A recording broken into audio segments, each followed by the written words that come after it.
wa idza da'aka fa'ajibhu. Bila dia, saudaramu yang muslim itu mendoakanmu, memanggilmu, mengundangmu, fa'ajibhu, maka datangi dia. Datangi juga sama, datangi juga adalah tatap muka, ya, datang gitu kan. Jadi kalau kita kemudian minta izin kepada dia melalui HP, melalui telekomunikasi, sama, kita pun akan mengatakan minta maaf, tidak bisa datang. Berarti tidak terwakili datangnya kita. Tutup yang kedua, wa idza da'aka fa'ajibhu, datangi. Datangi juga sama, sebetulnya masuk kepada prinsip poin 1, bertemu juga kan ya. Datangkan untuk bertemu. Ketika bertemu nanti ada salam juga di sana. Bahkan Rasulullah bukan hanya salam, ya, memberikan contoh itu, bukan hanya mengucapkan salam, tapi juga bersalaman. Bahkan kalau perlu berpelukan. Ini wah, ruhiyahnya luar biasa. Ruhiyah. Jadi yang interaksi itu bukan fisik, tapi interaksi ruhiyah. Sesama muslim itu seperti itu. Sampai-sampai jika pun ada persoalan, ada permasalahan yang berakibat kepada munculnya ketidaksukaan dan kebencian, maka itu diizinkan hanya sampai 3 hari dan begitu ya. La yahillu lil muslimin an yahjura akhahu fawqa salasati layal. Tidak halal bagi seorang muslim bertengkar dengan saudaranya lebih dari 3 hari. Dulu kita mengartikan bertengkar itu ya bertengkar ya kan, ya berkelahi bertengkar, tidak boleh lebih dari 3 hari. Kalau berarti sudah 3 hari selesai, istirahat dulu ya, ronde 1, nanti 3 hari berikutnya ronde 2 begitu. Oh begitu. Nah, ternyata setelah saya baca dalam kronologisnya, dalam sarannya, bukan itu urusannya ini bukan urusan itu, bukan bertengkar. Makanya Hasan mengartikan an-yahjuro itu tidak berdamai, bukan bertengkar. Artinya ada sesuatu yang tidak kita sukai pada teman kita sebagai orang muslim, ya, kita membencinya. Tentu benci ini kaitan bukan pribadi, benci perilaku. Karena dia berbuat maksiat, karena dia berbuat salah, kita benci, kita tegur dia, kita marah dia, nggak suka. Nah itu akan terjadi gap, artinya akan terjadi apa? Pertentangan. Itu tidak boleh lebih dari 3 hari begitu. Jadi dalam urusan itu bukan benci-benci antar orang, ini bukan. Kalau yang bertengkarnya antara Pinking dan The Jack, silakan aja itu musuh hidup juga, karena nggak jelas apa yang mau dipertentangkan, ya itu masanya ini senang Persib, ini senang Persib, nggak ada urusan gitu. Jadi kebencian ini kebencian yang berdasar syar'i gitu kan. Ya, sebagai orang tua, anak kita berbuat yang tidak benar di mata kita, mempermalukan kita marahi, kita benci, 3 hari boleh itu. Artinya hukuman itu namanya, sanksi. Tidak ditanya 3 hari itu bagus sebagai sebuah hukuman gitu. Setelah itu jangan berterusan, diri lagi. Artinya itu bukan harus 3 hari, tidak boleh melebihi 3 hari. Artinya begitu, itu yang dimaksud dengan tidak halal bagi seorang muslim. Pimpinan dia punya bawahan, punya anggota segala macam, kemudian bawahannya kemudian melanggar, menentang segala macam, kemudian kita kasih hukumannya bisa dengan cara didiamkan, tidak ditanya, itu boleh dalam Islam, untuk mengingatkan dia supaya dia sadar. Nah itu tidak boleh melebihi 3 hari. Itu yang dimaksud dengan hadis itu, bukan bertengkar di jalanan kayak preman gitu ya. Jadi setelah saya baca, oh itu ternyata Nabi lebih dari itu. Nabi pernah mempraktekkan itu bukan 3 hari tapi 40-50 hari. Kalau Nabi itu ketika sahabat Ka'ab, dia tidak ikut baiat, tidak hadir baiat dia, ya. Mungkin kalau sekarang mau hadir ngaji boleh. Nggak ikut baiat, dihukum langsung. Wah, sakitnya luar biasa itu Ka'ab. Hidup ini merasa tersiksa, merasa dipenjara segala macam. Gak ada seorang pun yang nanya, coba bayangin. Jadi menghukum orang itu bukan di penjara, di ruangan ya, di boikot aja, jangan ditanya gitu. Seperti itu, ada itu untuk mengingatkan jangan sampai terulang lagi. Nah itu hadisnya terkait dengan itu. Nah nanti siapa? Fahairuhuma ay alladhi yabda'u bisalam, yang sebaik-baiknya dari orang yang saling membenci itu, maka yang mereka yang mulai mengucapkan salam. Jadi yang mulai mengucapkan salam itulah yang terbaik setelah lebih dari atau setelah 3 hari itu. Berarti pada konteks ini, maka salam ini yang disebut dengan menyebarkan salam itu adalah bukan mengucapkan salam di mana-mana, tapi memperbanyak. Karena salam itu akan muncul ketika bertemu, berarti ingin menyebarkan salam harus memperbanyak pertemuan. Berarti banyak bertemu akan banyak salam. Karena ini mah sudah syaratnya, idza itu syarat, bila bertemu ucapan salam. Berarti tidak ada salam ketika tidak ada bertemu. Tidak ada bertemu, tidak ada salam. Berarti ingin memperbanyak salam, perbanyaklah pertemuan. Begitu. Yang kedua, wa idza da'aka fa'ajib. Yang ketiga, wa idza stansohaka fansohu. Bila si muslim kawanmu itu meminta nasihat, maka berilah dia nasihat. Bila dia minta nasihat, maka berilah dia nasihat. Ini pun juga sama. Tidak ada sisi-sisi keuntungan yang bersifat materi, tidak ada.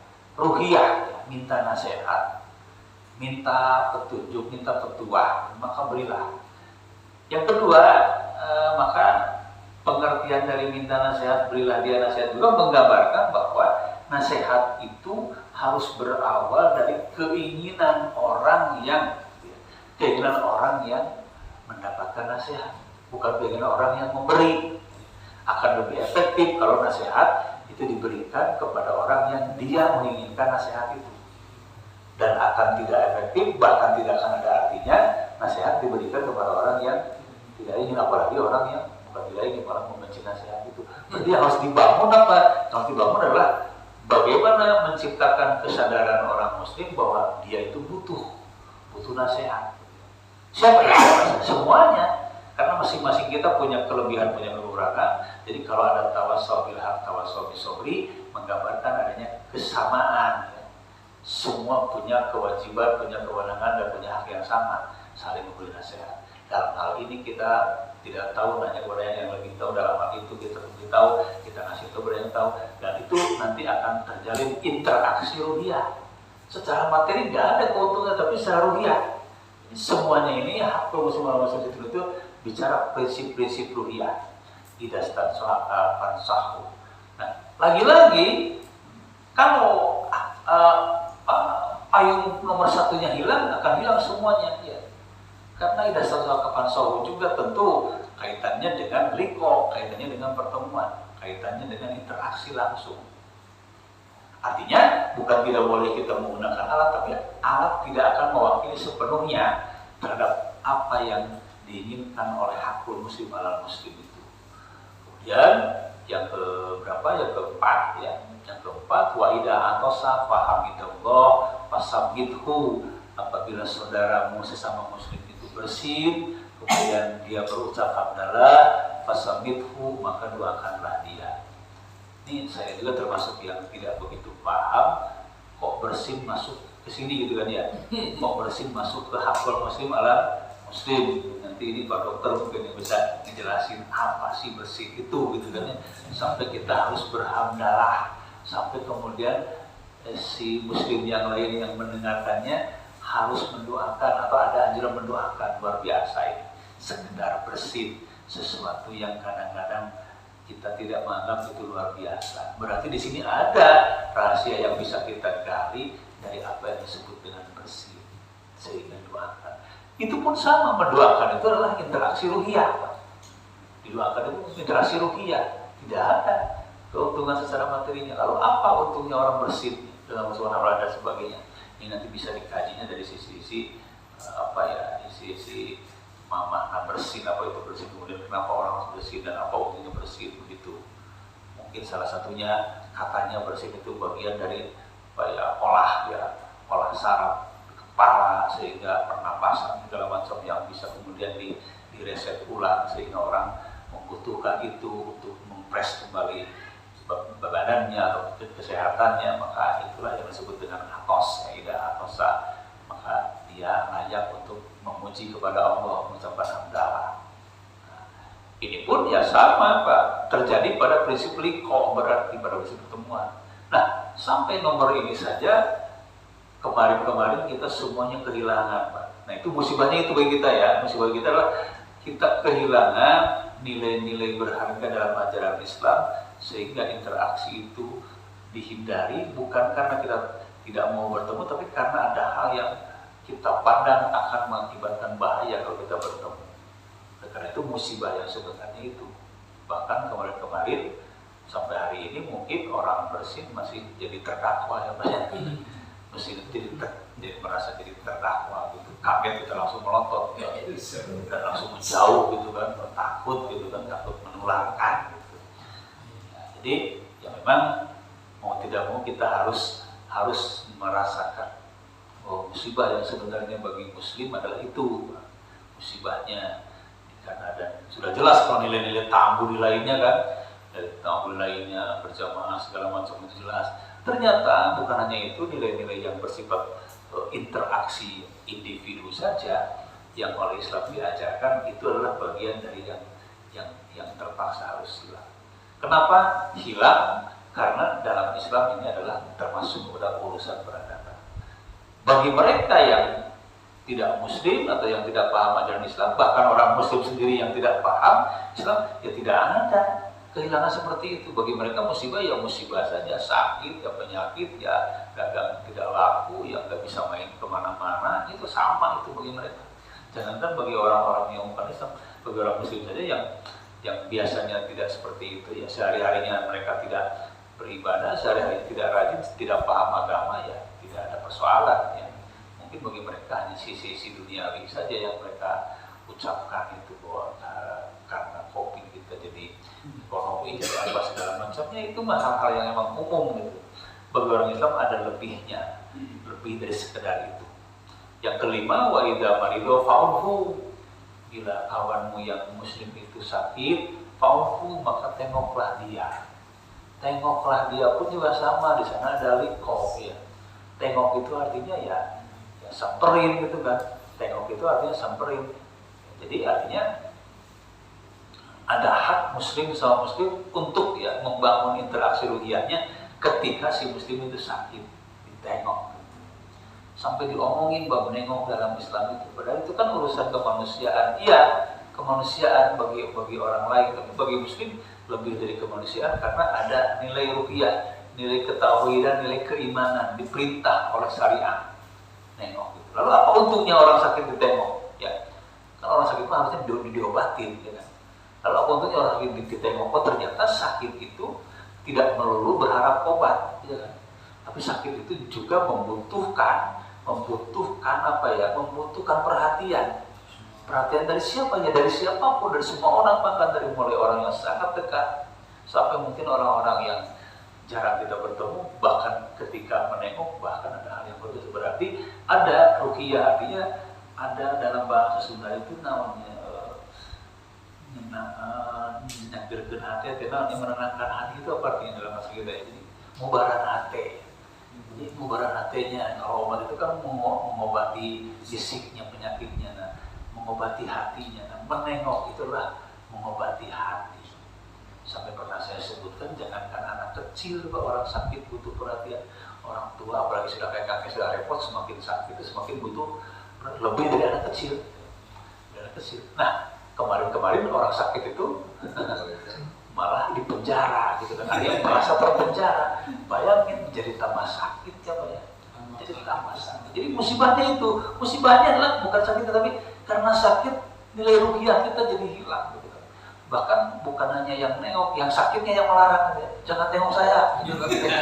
Awas jangan tengok saya, nanti bahaya gitu.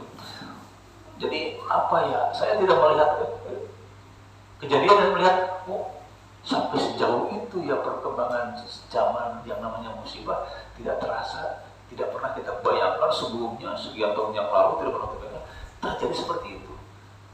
Terjadinya bukan persoalan penyakit, misalnya kita menjadi kehilangan banyak gitu kan, menjadi kehilangan banyak. Padahal mendoakan itu adalah bagian dari yang akan mengobati ruqyah. Nah, sayangnya kemudian kita terlena dan terabaikan oleh alat itu tadi. Mendoakan itu, ya tidak apa-apa kita mendoakan lewat WA, lewat HP, ya, lewat WA Zoom. Tidak apa-apa itu ya, doa itu kan bebas di mana saja dan kapan saja dan untuk siapa saja. Tapi kalau kemudian muncul dalam diri kita bahwa itu sudah mewakili, sudah melaksanakan tugas, nah ini yang saya khawatirkan, yang kita khawatirkan. Banyak yang kejebak seolah-olah sudah menyelesaikan tugas, hakul muslimnya sudah terlaksana, padahal belum gitu. Kalau kita mendengar ada orang sakit, kemudian kita spontanitas berdoa, atau mungkin kita berdoanya di waktu yang lain, boleh tidak Pak? Boleh kan, mendoakan kepada Allah.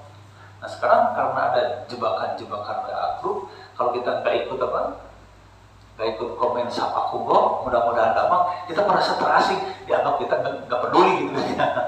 Padahal itu kan ya hanya ekspos doa di komunitas saja ya. Bahkan mungkin oleh orang sakitnya nggak dibaca ya, itu nggak sampai sama orang sakitnya ya.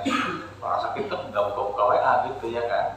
Jadi bukan tidak boleh, tapi nggak sampai ke yang dituju. Jadi hakul muslimnya tidak terpenuhi. Yang mungkin sedikit agak lebih mengena kalau kita japri lah ya, ada teman kita sakit, infonya di grup kita japri aja, punten mudah-mudahan tinggal damang, jauh lebih pas. Kalau itu pasti akan diperhatikan kalau japri. Tapi kalau di grup umumnya yang ramainya itu yang sehat-sehat semua, yang sakitnya mah baca gitu kan ya. Bahkan nanti bisa bergeser niat kalau kita menulis itu untuk dibaca orang lain ya, bukan untuk sampai pada orang yang sakitnya. Jadi inilah yang kita lupakan, kejebak, belum lagi karena ada wabah, belum lagi karena ada teknologi. Nah, seolah-olah ini jadi mengarah ke satu perubahan yang pada saatnya ini akan menghilangkan prinsip-prinsip yang tadi. Ya kita mungkin yang udah berpuluh-puluh tahun mengalami perubahan bisa membedakan, oh dulu kan begini, sekarang itu. Tapi anak kita hari ini yang tahunya begini, bahayanya bagi mereka akan menganggap, oh harus begitu. Oh seperti ini peradaban yang benar itu. Kalau sakit cukup hanya ketik gitu kan. Kalau sakit tidak perlu kita lihat gitu. Bahkan kalau apa lagi ya tidak perlu nanti khawatirnya seperti itu. Jadi nanti akan bergeser pemahaman orang itu, dan itulah yang disebut dengan peradaban baru. Peradaban baru yang sebetulnya yang menggerus seluruh peradaban muslim.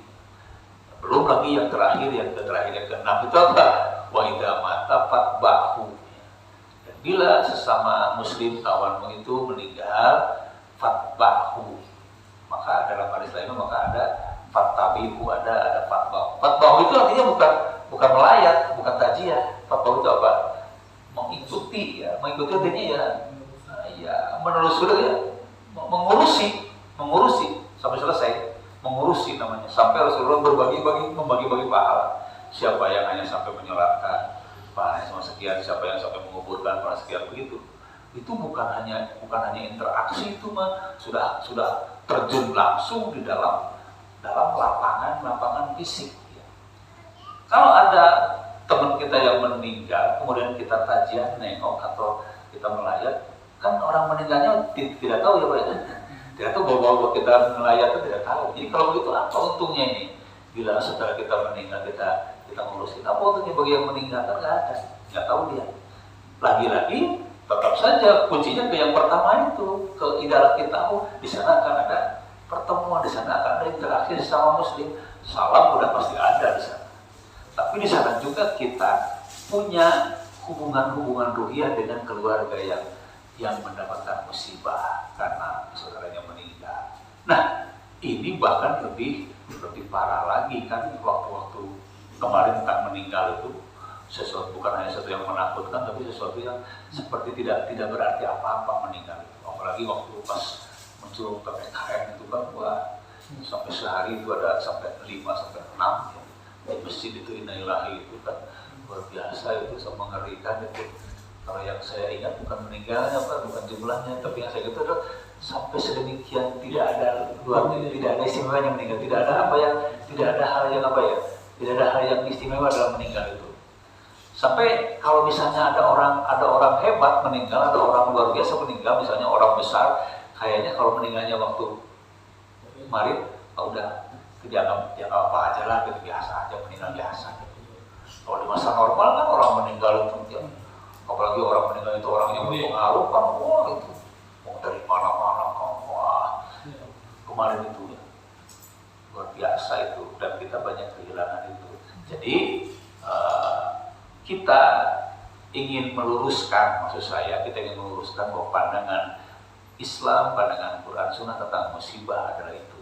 Musibah adalah ketika hal itu menjauhkan kita dari ketentuan-ketentuan syariat. Apakah itu urusan dunia, apakah itu urusan akhirat, selama itu kemudian menggerus atau menghilangkan nilai-nilai Islam, maka itulah yang disebut dengan masoib atau musibah. Apalagi orang meninggal itu luar biasa, karena memang ada hak kifayah bagi muslim lainnya untuk mengurusnya. Nah kemarin kita juga sama, innalillahi itu udah cukup ramai ya kan, innalillahi dari subuh sampai subuh lagi innalillahi itu mendoakannya itu subuh sampai subuh lagi terus ganti innalillahi. Tapi yang pernikahannya mah nggak tahu diurusin apa enggak gitu ya. Jadi sudah pernah selesai dengan mengucapkan innalillahi. Sekali lagi doa itu tetap harus ada, tapi jangan merasa kita sudah terwakili terhadap hak-hak dan kewajiban kita sama muslim. Mudah-mudahan itu semua karena situasi kondisi tertentu, dan mudah-mudahan tidak mengubah pandangan kita bahwa keadaan itu sudah dianggap hal yang biasa dan terwakili untuk keadaan yang lainnya. Tapi kita harus merasa mudah-mudahan ini akan mengembalikan kepada posisi yang semestinya dan seharusnya. Kemudian yang terakhir, patah dalam bahasa Arab itu dikatakan masoibu kaumin inda kaumin fawaiduh, ya. Artinya musibah bagi suatu kaum bisa menjadi keuntungan bagi kaum yang lain. Jadi tidak bisa dinafikan bahwa tidak semuanya musibah itu musibah, ya. Musibah bagi satu kelompok bisa jadi bukan musibah atau bisa jadi keuntungan bagi kaum yang lain. Kalau itu yang terjadi, maka biasanya musibah itu akan sulit berhenti, akan tidak gampang untuk hilang. Kenapa? Karena tidak disikapi dan tidak dihadapi oleh orang secara sama di dalam menghadapi atau memandang musibah itu. Kalau semua orang sama dalam memandang musibah itu, sama merasa bahayanya, sama merasa terancamnya, sama juga merasa menyakitkannya, pasti akan cepat selesai.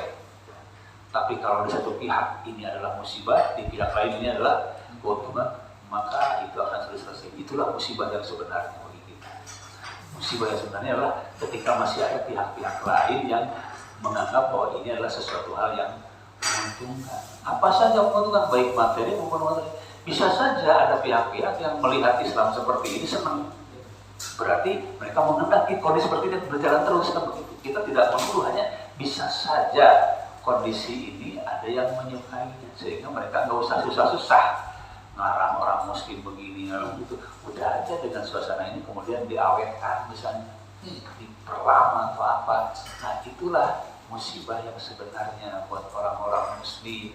Belum lagi keuntungan-keuntungan yang lain, bahwa dengan musibah orang katanya lebih banyak orang yang bertambah kekayaannya. Ya jelas bagi mereka itu adalah sebuah keuntungan, ya kan. Kalau itu adalah sebuah keuntungan, jangan diharap musibah itu akan cepat selesai. Kita boleh buat simulasi lah di rumah sendiri. Kalau misalnya ada sesuatu yang merugikan semuanya dan semuanya merasa rugi, pas semuanya bergerak sama bergeraknya. Wah ini supaya kita terhindar dari bahaya, gitu kan. Misalnya ada kebakaran, semua orang takut kebakaran. Jangankan yang punya rumah kita, tetangga kita saja membantu kita kan. Saking apa? Saking semuanya menghadapi persoalan yang sama dan membahayakan. Tapi kalau di satu sisi, bagi sini merugikan, bagi sana menguntungkan, ya tidak akan ada kan. Kekompakan itu begitu seharusnya, persatuan itu begitu seharusnya. Nah ini mungkin saja karena musibah ini di satu sisi adalah merugikan, di sisi lain menguntungkan, maka pepatah Arab mengatakan masoibu kaumin dan kaumin fawaiduh. Mudah-mudahan sekali lagi hal ini menjadi ibroh untuk kita semua, karena firman Allah Subhanahu wa Ta'ala, tidak ada suatu kebaikan kecuali itu datangnya dari Allah, dan tidak ada suatu kejelekan, kerusakan kecuali itu datang dari diri kamu sendiri. Dan itu ditujukan langsung kepada Nabi Muhammad. Jangankan kita, Nabi Muhammad pun pernah mendapatkan teguran ketika beliau mengalami kekalahan di peperangan Uhud. Allah tidak membela orang kafir dengan menangnya orang kafir, tapi Allah menyalahkan orang mukmin karena orang mukmin sudah merasa membela kebenaran akan menang, tanpa memperhatikan hal-hal yang sifatnya sunatullah. Sunatullah itu adalah kebutuhan, kepentingan manusia yang rumusnya adalah kehidupan yang berlaku umum bagi siapapun, gitu kan. Ya saya kan orang mukmin, saya makan dijamin sehat lah, saya mau mukmin. Nggak begitu, rumusan tetap aja. Rumusan sunatullah mah sama. Saya kan orang mukmin, pasti akan dibantu oleh Allah, akan menang dengan saya Allah. Nggak ada. Ada rumusan-rumusan duniawi, ada rumusan sunatullah yang berlaku bagi semuanya, bagi semua manusia. Oleh karena itu, dalam hal ini, itulah satu kelemahan kekurangan orang-orang muslim muslim yang kemudian Rasul ditunjuk oleh Allah, bahkan diingatkan oleh Allah, ma'asobaka min hasanatin famin Allah, wa ma'asobaka min sayyatin famin nafsik. Ya, kebaikan yang aku datang dari kepadamu itu dariku semuanya, dari Allah semuanya. Sedangkan kejelekan yang kamu alami itu min nafsik, dari dirimu sendiri. Hadirin yang beriman, itu mungkin sebagai apa ya kajian pertama kita pasca kita libur dari karena situasi dan kondisi. Mudah-mudahan bisa membangkitkan kembali dengan tetap tentu saja kita waspada, tapi juga kemudian kita tidak terlena untuk terus meningkatkan upaya-upaya bagaimana tetap bisa kita melakukan poin-poin, terutama poin-poin hakul muslim ala muslim, di samping juga ibadah-ibadah yang menyangkut dengan kebutuhan langsung antara kita dengan Khalik, hubungan vertikal, dan juga antara kita sama manusia adalah hubungan horizontal yang itu terlibat di dalam peradaban hakul muslim ala muslim. Demikian Ikhwatul Iman pertemuan kita untuk kali ini, mudah-mudahan dapat jadi bekal untuk amalan kita sehari-hari. Aku lupa lihat ada pasal Allah wa lakum. Assalamualaikum warahmatullahi wabarakatuh. Waalaikumsalam. Maka ada pertanyaan? Sebenarnya udah terjawab juga. Yang pertama, kita banyak menghilangkan sunnah tadi ya, beberapa antara lain tadi yang itu. Tapi bukannya ini apa? Sedikit sujon gitu. Tadi orang-orang mereka itu memang sengaja kalau kita bersatu itu kan kuat gitu. Terutama subuh seperti yang dilakukan di Turki gitu ya. Sehingga mereka masalahnya dalam sujud ini sampai melarang, sampai menutup masjid. Sholat id pun sampai dilarang. Malah itu waktu kita sholat id dilarang, malah di kita masih mending nggak boleh. Itu di Sumber itu nggak boleh, betul-betul pelarangan di Sumber kabupaten. Itu termasuk Jumatannya ditutup. Nah, di sujud saya itu tadi beberapa kita kehilangan itu mereka tadi ketawa atau dia memang tanpa itu dengan minum dompleng dengan apa kopi ini, sehingga mereka bertepuk tangan sebenarnya. Sehingga mohon maaf, salaman kita diganti dengan salaman Pancasila, pakai begini, pakai sikut, itu sampai ke situnya gitu. Nah, tapi ya salaman Allah. Padahal kalau nggak salah saya dapat tuh pada saat kita salaman itu menggugurkan dosa keduanya, kalau tidak Allah. Nah, itu kita diganti dengan itu, seperti itu. Sholat yang hanya satu dari dulu sampai sekarang tidak pernah berubah, dan namanya sholat berjamaah itu harus satu sausu kupakum, lurus dan rapat, diberi jarak. Bahkan Nabi pernah menegur walaupun kelas sedikit, ditegur itu ada anak setan itu di itu sholat. Nah sekarang itu makin 2 meter bahkan. Nah itu sehingga kata apa yang kalau sekarang itu Ustaz-Ustaz itu bukan anak setan lagi, satu keluarga kambing gitu di situ ikut sholat. Nah, itu poin-poin itu juga kita maksud saya jangan dianggap sepele bahwa memang itu juga buat perhatian umat Islam gitu. Sampai ke sana gitu loh mereka. Seperti itu. Yang kedua tadi dengan medsos, dengan WA itu banyak assalamualaikum gitu. Apakah itu perlu dijawab? Karena kalau masalah surat itu Nabi nggak pernah assalamualaikum, makanya bismillah gitu ya. Yang kita kan banyak kan di WA ada assalamualaikum. Itu kalau nggak padahal kalau assalamualaikum harusnya kan kita jawab, wajibnya dijawab gitu. Tapi kalau di situ apakah perlu dijawab atau tidak? Kemudian yang bersin, saya pernah dengar, mungkin nanti dokter yang bisa jelasin kenapa kita harus mengucapkan tadi alhamdulillah itu, katanya pada saat kita bersin itu jantung kita berhenti katanya. Jadi walaupun misalnya sampai kita keterusan meninggal, kita lagi mengucapkan itu katanya. Mungkin dokter yang tahu pernah dengar gitu seperti itu katanya. Pada saat kita bersin, mungkin itu ya. Ya, nanti disambung sama Bapak Dokter nanti. Untuk satu hal yang tadi saya ingin sampaikan, kalau yang lain-lainnya itu mungkin Ibnu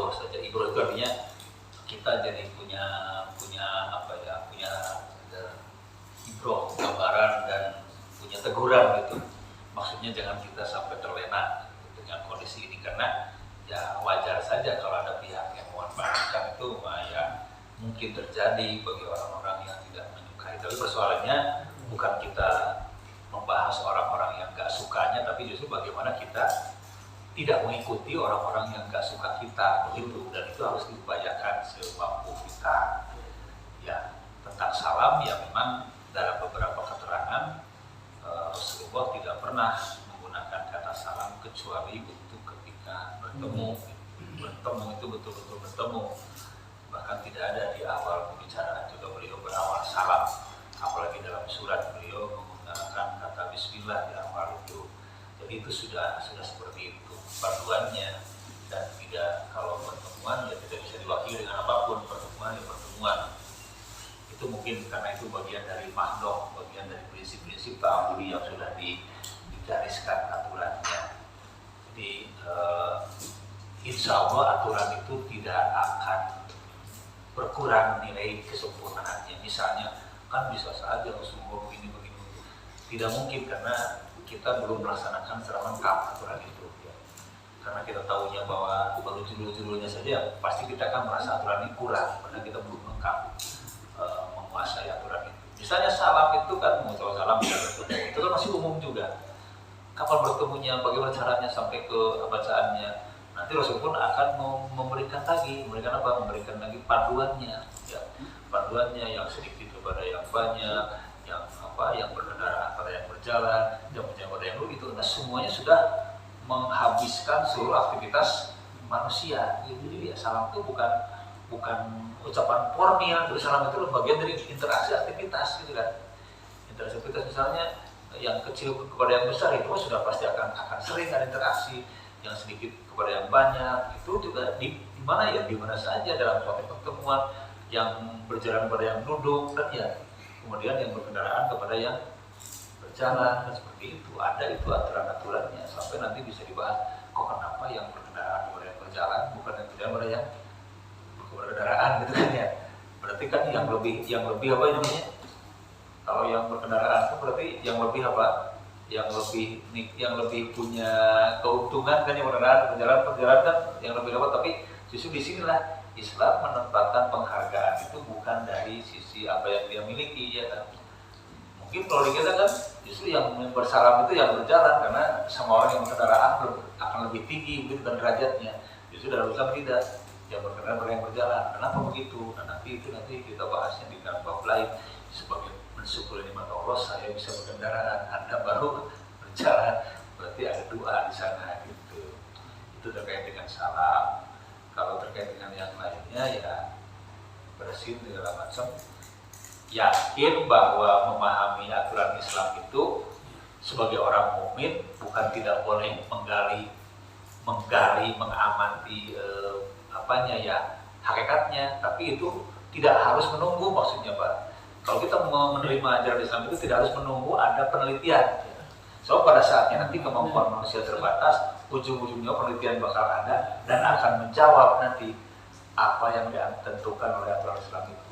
Bersih, Rasulullah hanya mengatakan membaca hamdalah karena itu wahyu. Jangankan kita, Rasul pun nggak tahu karena itu mah diamanatkan oleh wahyu. Nah, kita sebagai manusia yang punya banyak ilmu, ketika kita tahu ya lebih bagus, karena akan memperdalam keyakinan kita. Kalaupun tidak, ya kita yakini bahwa itu benar, karena kemampuan kita terbatas, bukan aturannya yang terbatas. Tentang bersin ya mungkin, maka kalau terkumata bersin itu harus jelasin dokter ini. Assalamualaikum warahmatullahi wabarakatuh.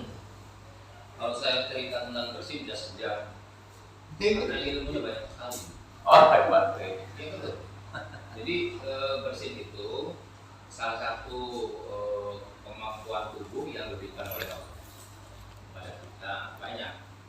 Jadi salah satunya ada benda asing misalnya di suatu tempat di hidung ya, itu banyak sekali ini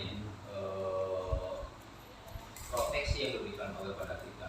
Aku mulai dari ada sel rambutnya, mulai ada enzimnya, mulai ada otot-otot sadar dan tidak sadarnya.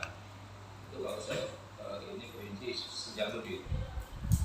Jadi kalau seandainya ada sesuatu yang menyebabkan tubuh kita ingin mengeluarkan sesuatu, itu ada saraf tidak sadar. Biasanya itu dibawa oleh sel-sel rambut yang ada di hidung, masuk ke dalam. Ini benda ini tidak boleh masuk ke dalam tubuh, karena ini akan membahayakan. Dia akan segera refleks. Refleks itu ada saraf tidak sadar di dalam tubuh kita, seperti halnya kita makan, ya. Kalau makan itu saraf bekerja secara tidak sadar, dia bekerja, ya. Terus jantung berdenyut, tidak sadar. Ya masa berhenti dong? Nggak bisa. Coba Anda sebut ya. Nggak bisa. Karena saraf itu ada. Jadi saraf itulah yang membuat bersatu padunya antara sel rambut, antara hormon yang untuk bisa mengeluarkan benda asing dalam tubuh itu tiba-tiba dengan kecepatan yang luar biasa, seluruh tubuh kita itu bergerak untuk mengeluarkan benda asing yang ada di hidung. Semuanya bergerak, dari mulai khususnya di hidung sendiri. Kalau coba perut Anda pasti akan menekan, kan? Jantung sendiri, pembuluh darah sendiri, otot-otot yang tidak sadar maupun otot-otot yang sadar itu bergerak semua. Seperti orang warming up gitu. Dengan secara cepat mengeluarkan benda asing, dan semuanya terkoordinasi oleh satu kekuatan yang maha dasar, Allah mengatur itu semua, sehingga tubuh kita merasa segar.